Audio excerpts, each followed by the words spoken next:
Their gas tank filler neck grommet right here, it's going to wear out occasionally, and you may not think that's a big deal, but if the rainwater gets down there and collects down here, it's going to rust, and you're going to have to do rush repair instead of just a grommet.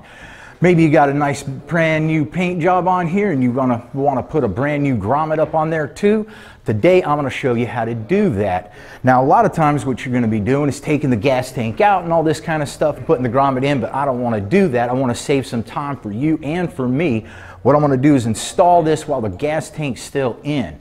So the first thing I do is when I get the old one out is I want to make sure that this is centered right here. If it's not centered, I can use something like this and I can maneuver it just a little bit. Don't get too crazy about it. We don't want to break our welds down at the bottom. Now once we've got it centered in here and we're going to install it, we want to notice that it has a notch right here. And this notch is going to line up with this notch right here.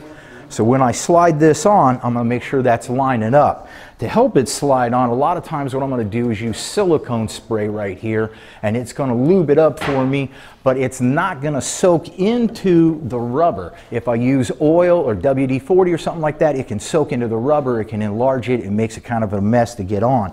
Now the tip's broken on my silicone spray today, so I'm just going to use some Windex here. It'll also work really well.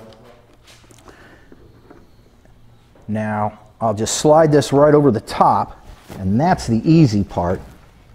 Now what we're going to need to do is make sure that we are tucking the rubber up underneath, and you don't want to use anything harsh like a screwdriver because it's going to cut through the paint. So I'll get something like this, or I'll get the back end of pliers, something like this right here, and I'm just going to start in one section and just tuck that under.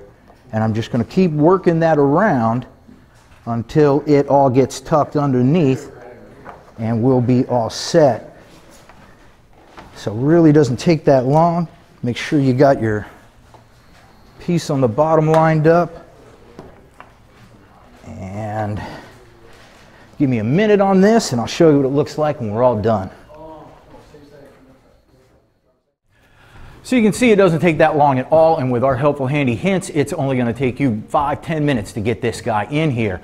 Make your paint look good, make sure you don't get any water into your corners down here. My name's David Welch. I'm at Brothers Tech Center every week giving you guys helpful handy hints to make sure your truck gets back on the road. So you make sure you subscribe and check us out on Twitter and Facebook.